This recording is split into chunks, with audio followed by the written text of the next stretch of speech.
Veronica says, just like the WNBA vets trash talking Caitlyn, everyone is calling them ungrateful and jealous off of one DT quote that was literally taken out of context. Yeah.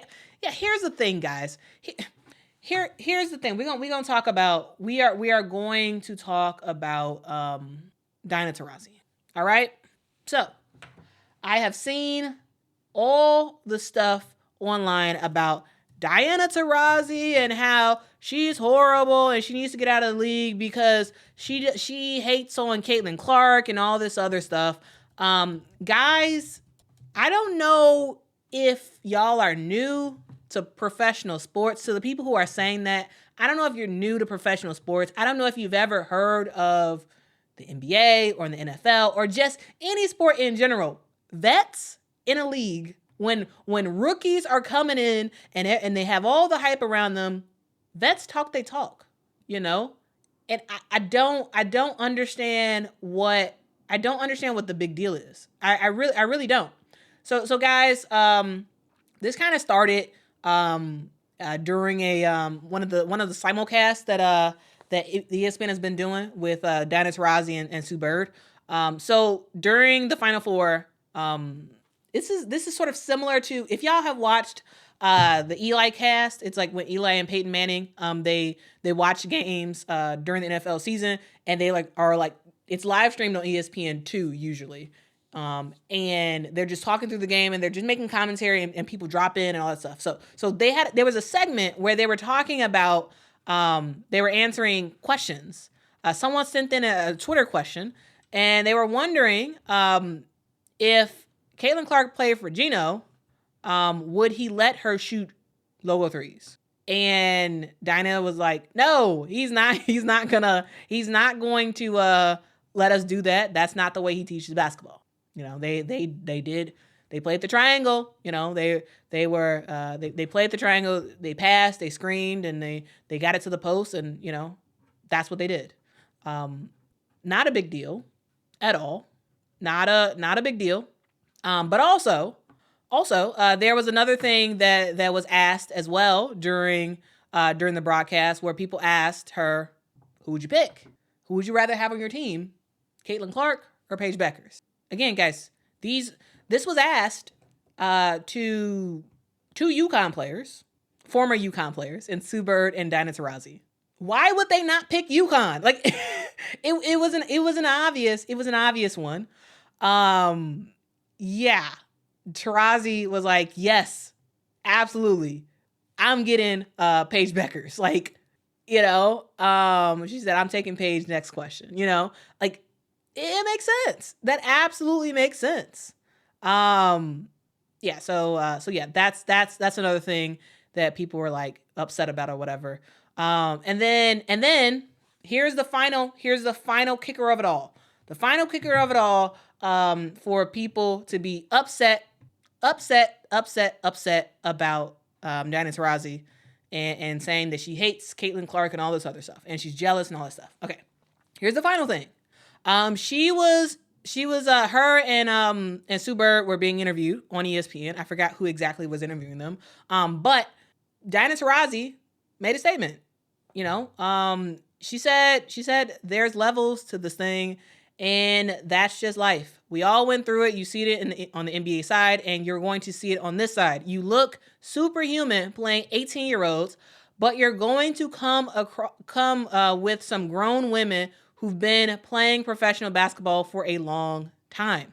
She also said, not saying that it's not going to translate, because when you're great at what you do, you're just going to get better. But there is going to be a transition period where you're going to have to give yourself some grace as a rookie.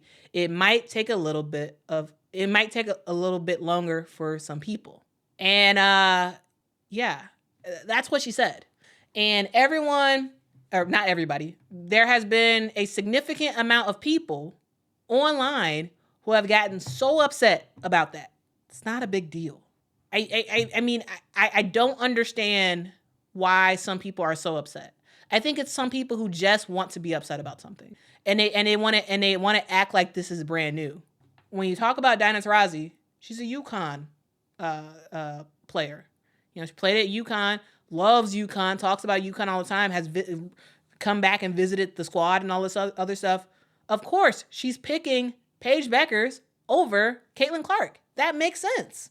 Of course, she's gonna go for her home school. You talk about you talk about would Gino allow Caitlin to shoot threes like that? She said no. Likely Gino wouldn't. Like that's not Gino's style. He likely wouldn't. So what's wrong with saying that? And then the whole thing about the whole thing about there being levels to it. She's right. She's right. The college game is not the WNBA game. Is not. Is different. And she wasn't even saying that specifically about Caitlin Clark, but a lot of people have used that to be like, Diana Taurasi hates Caitlin Clark. All the WNBA players hate Caitlin Clark. They're so horrible and all this other stuff. And it's like, guys, do you not know that amateur sports is different than professional sports? Do you not know that? Do you not know that there's a difference? Do you not know that that she said there's levels to this thing, and that's just life. We all went through it. You see it on the NBA side, and you're going to see it on this side. You look superhuman playing 18-year-olds, but you're going to come with some grown women who've been playing professional basketball for a long time. I don't see what's wrong with that. That's the truth. Does that mean that Caitlin Clark won't dominate? And also, she wasn't even specifically talking about Caitlin Clark. But there's a lot of fans out there that are just using this to be upset and be divisive and use this as another grievance fest about how they can't stand the WNBA and all this other stuff. This isn't a big deal. I would understand if she said something different, but I don't see what's wrong with what she said. If she said the same exact thing she said and Caitlin Clark was not entering in the draft, no one would have said a word. There would be a mumbling. There would not be a mumbling word about this. No one would have cared because it's not a big deal. It's not a big deal. It's just facts. Caitlin Clark is going to be box office in the WNBA. I think she's going to be very well. She's going to do very good in the WNBA. But also, there's going to be an adjustment period, and the more people who use Caitlin Clark as an excuse to rag on the WNBA and talk about the WNBA, that's not. I don't believe that's actually what Caitlin wants. I think you are actually putting a target on her back when you are when you're talking crazy. I'm just saying. I am just saying. Country says, I agree with it. It seems like some people just get on the internet to ring alarms and be divisive. Yeah. It seems that way. It really does seem that way. B says, Diana Taurasi spoke facts. The transition was difficult. Yeah. I mean, and some players will be fine. Remember, Candace Parker, Candace Parker was the rookie of the year and she was the player of the year as a freshman. It can happen. Can Caitlin Clark do the same thing? Possibly. Is it likely? No, because Candace Parker is the only player who's ever done that. She's the only player in league history who's ever done that. So that's rare. I don't see what the big deal is. I don't. Alan says, I call some of Diana Taurasi comments as insecurity of herself being cut. I mean, we don't know what's in her head, so I don't know. But I'll say this. I think when you are a professional basketball player and you've been doing this for a while, you take a second look when you see, and you're eyeing it, when you see someone talking about this other this new cat on the scene, like they're the biggest, they're the best thing since sliced bread, and you're like, what? No, I'm so maybe, but also I don't quite know. I think in general, professional player, it's probably a similar way to when LeBron came into the NBA as a rookie, straight out of high school. There were teammates of his on the Cleveland Cavaliers that were like, who is this dude? This kid ain't doing nothing against me, and they learn real quick. that LeBron James is real. Like, this is not new. Like, I think people are acting like, Any sort of transcendent player has always been welcomed with open arms, and like all everybody does is talk great about them and all this other stuff. Like, that's not the case, man. Like, there were some of LeBron James' own teammates his rookie year that didn't like him, that said that he, that didn't think he was anything coming in, and we saw what he could do. I'm just saying. I am just saying. Michaela says, I think Caitlin even knows that there's levels to this. Yeah. I mean, players know that there's levels to it. You know that the game is not the same. It's the same thing as from high school to college. Y'all remember some of the top players coming into this year as a freshman? Not all of them were balling, We talk about rankings, right? This upcoming year, the number one incoming freshman was Juju. Then it was Michaela Williams. Number 3 was Jaden Donovan. Number 4 was Sierra Toomey. Number 5 was Hannah Hidalgo. Guys, Talia Scott was number 11. Zoe Brooks was number 9. Madison Booker was number 12. Malaysia Fulwiley was number 13. So there are players that were ranked higher than Malaysia Fulwiley, than Madison Booker, but did they have as great of a freshman season? No, because just because you did something great in high school does not mean you're going to do something great in college. Same thing. Just because you do something great in college doesn't mean you're going to do something great in the WNBA. Again, this is not me saying. I'm saying this while still also saying that Caitlin Clark is going to be the Rookie of the Year, and she's going to have a phenomenal season, and she eventually will be the MVP of the league. Eventually. Not in her first year. I don't believe that in her first year. But yeah. Let's get to some of y'all super chats. Repeat Tour, aka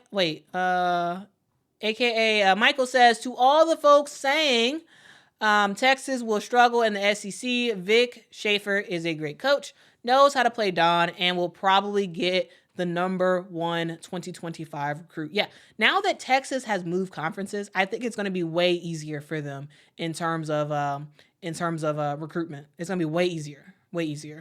Michael also says Raven shut down Caitlin Clark for 3 quarters. WNBA pros going to feast. Possibly, but also I think that Caitlin's like, I guarantee you Caitlin's with trainers right now, and she's like, hey, we got to fix this because I need to be able to get my shot off because, everybody saw what happened, so yeah. But thanks for the super chat. Appreciate you. Hybrid Vibration says, Quita, do you think Christy Sides will let Caitlin Clark continue to shoot the logo threes? Yeah. I think Caitlin Clark has the green light at Indiana. So yeah, she's gonna be able to shoot those logo threes. I think if she misses a lot of them, then Christy gonna pull her aside and be like, hey, you can't keep doing this. But initially, yeah, they're gonna let her. Rena says, this season I see Caitlin Clark averaging 15 points per game. We'll see, but we'll see. Yeah, I mean that's kind of close to what I'm thinking. Yeah, 15 to 20 points a game. Timothy says, do you think LeBron's son is going to be welcomed in the NBA? To his face and to the media, yes, but in private, players probably not. Probably not. But yeah. Goodness Reddit says, Candace Parker seems like the only person who has warm words for Caitlin. I guess. It's one of those things where like I don't think it's necessarily WNBA players' job to like gush about a player. So I think players should just do whatever they want to do. If they want to say great stuff about Caitlin, great. If they don't, then whatever. Caitlin Clark is going to be box office. She is. 36 of Indiana's games this year is going to be on national TV. 36 out of 40. This is a team that didn't even make the playoffs last year. This is a team that has been terrible for years, close to a decade. Been terrible. 36 games on TV. So is Caitlin Clark a huge draw for the WNBA? Absolutely. Should the WNBA as a whole be excited about her presence? Absolutely. Should you expect vets of the game to be overtly excited and welcoming and all that stuff? No, I think you let players do whatever they want to do. You know, yeah. So that's kind of my thoughts about it. Let's see.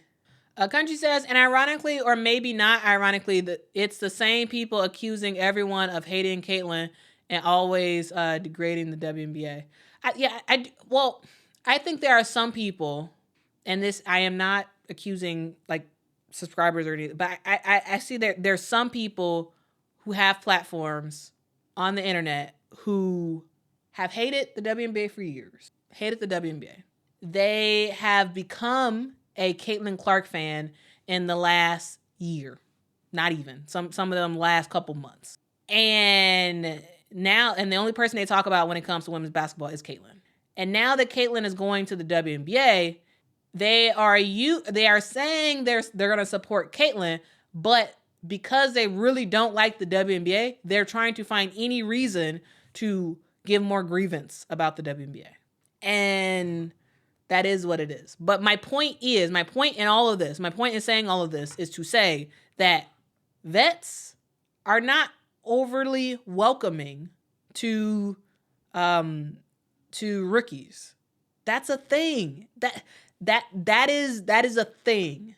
Doesn't matter how much that rookie helps the bottom line. Again, I'm going to LeBron James. I'm going back to LeBron James. LeBron James had created a resurgence in the NBA. A resurgence of fans, a resurgence of excitement. You couldn't turn on the TV without hearing LeBron James. As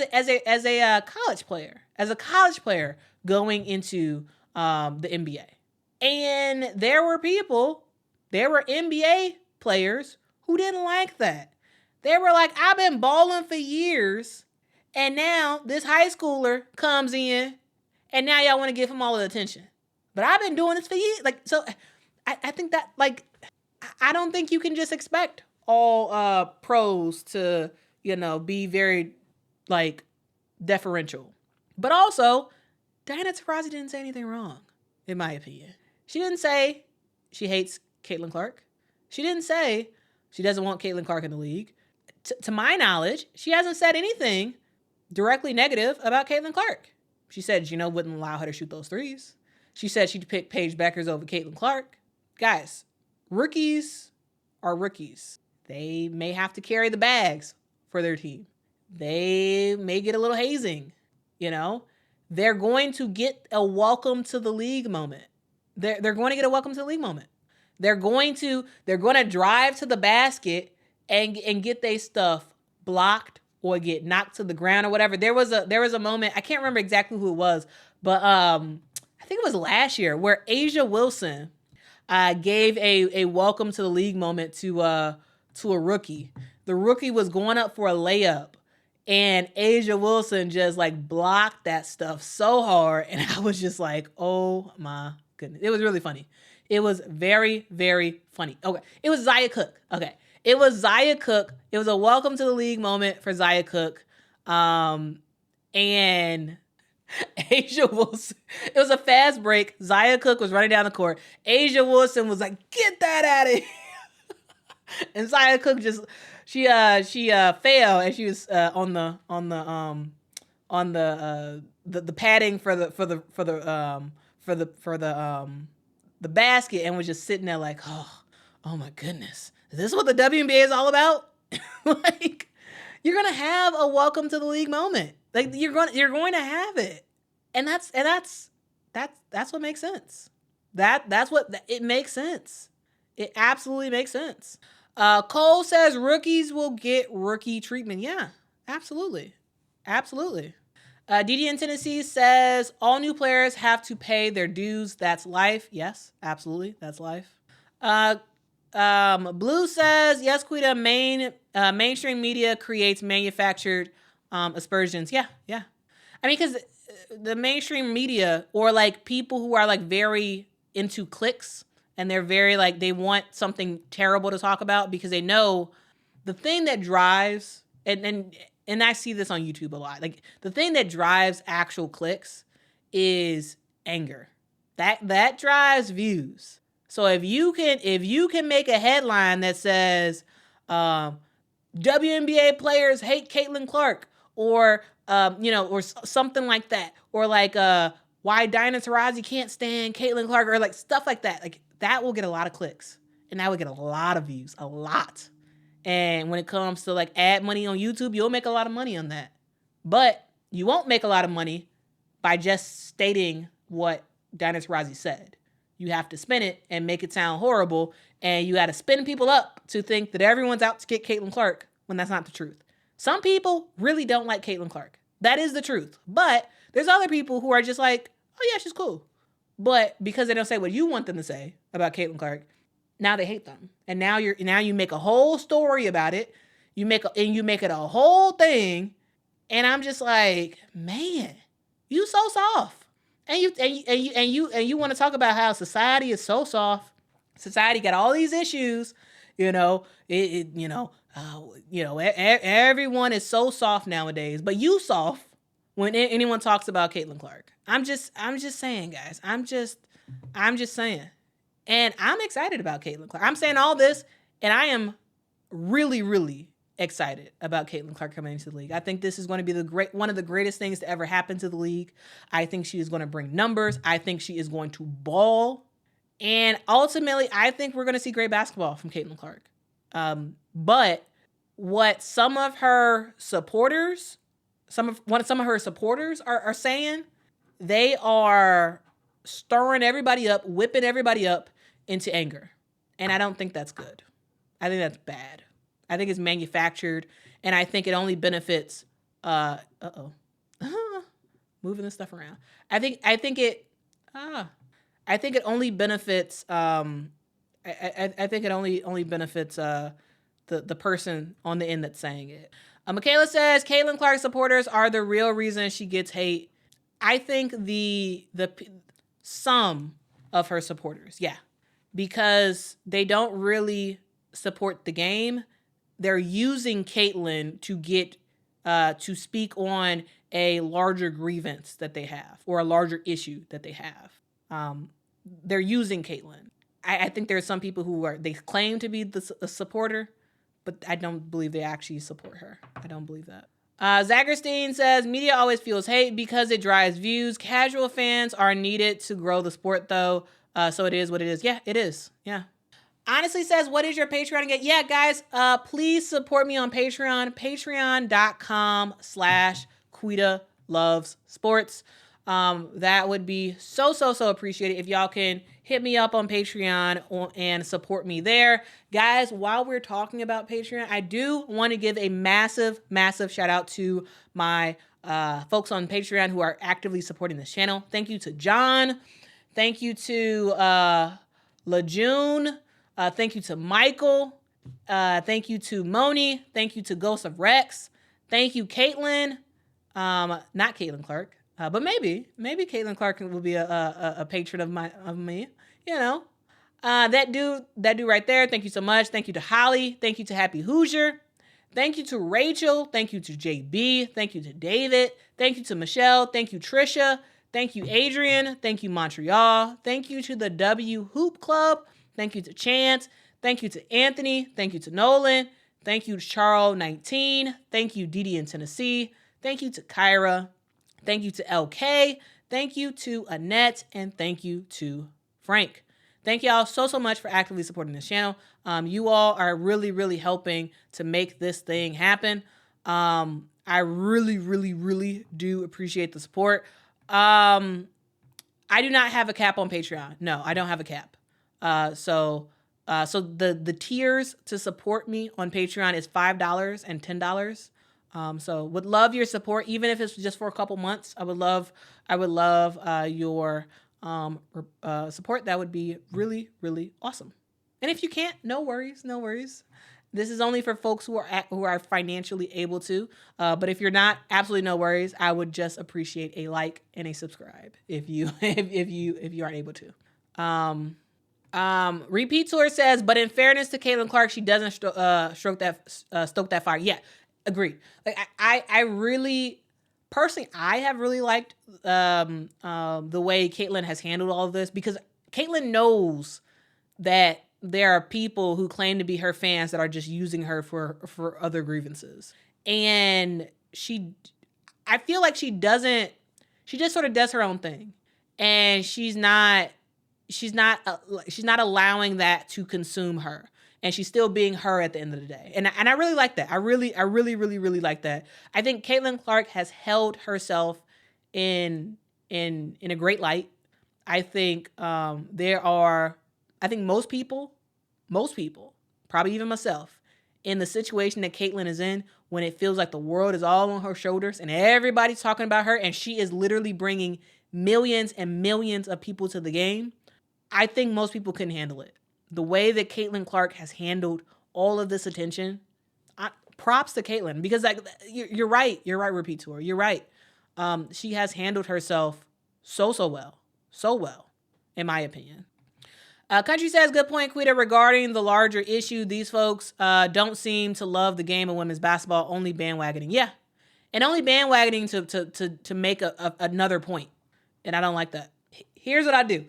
I want to do a test, guys. I want to do a test. So what I'm gonna do tomorrow is I'm gonna clip that entire Caitlin Clark section out. I'm gonna clip it out. I'm gonna clip that out, and I'm gonna post it as a separate video tomorrow. I'm gonna clip out that section. I'm gonna post it as a separate video, and I guarantee you, most of the people in that comment section are going to be talking about how I hate Caitlin Clark, and I'm this and I'm that and all this other stuff. And we gonna know that they didn't keep watching. They're gonna be like, oh, how dare you defend Diana Taurasi without still even knowing what she said. I'm just saying. We gonna clip that out, and we gonna do an experiment, and we gonna see, because I really do feel like a lot of these fans are not real fans. And this is not like there are some really genuine Caitlin Clark only fans, and I don't have a problem with that. I don't have a problem with fans who just really love one player and whatnot. That's not, those people are welcome to the game of women's basketball. But the people who secretly hate women's basketball and secretly hate women who play sports and all this other stuff, but just like Caitlin to lead to another narrative, I don't like that.